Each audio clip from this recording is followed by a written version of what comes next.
Bizde bir ийгилик, жакшы ийгилик.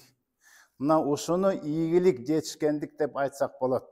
Кимдир бирөө миллиард сомду утуп алат десе, сүйүнсө жакшы болор деп ойлойбуз, же бирок ал тозокко апарып коюшу мүмкүн. Биздин максатыбыз бейиш, андыктан ишибиз дагы бейиш. Биз интеграция кылдык.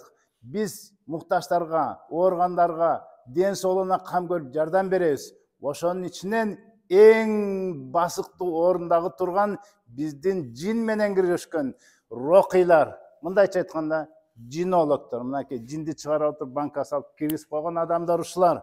Тилинде Куран, арасында мынакей медреседе сабак бергендер бар, медресени бүткөндөр бар, асанчылар бар, жана карыбыз жокко биздин канат карыбыз. Канат карыбыз бар, ошко кетип калдык. Ушуга окшогон мыкты моллаларды биз өзүбүзгө алганбыз.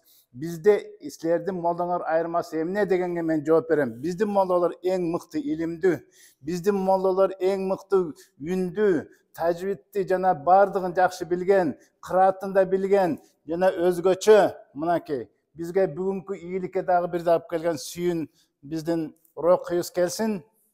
Бул мынакей Асан айтууду эл аралык конкурста биринчини алды. Мынакей ушуну алуусу менен биз да куттуктап кетебиз, Кана ассаламу алейкум рахматуллахи ва барак, кут болсун. Умрага барып келгениң абадан сооптуу болсун. Андан тышкары мынакей дипломго биздин да Сенна медклиникасынын басымдуу белгиси, акысы бар деп ойлойбуз. Мына өзгөчө мындай кубок, оордугун эле айтып бер. Мына ошондой ийгилик менен биз силер менен бөлүшүп атабыз. Ассаламу алейкум.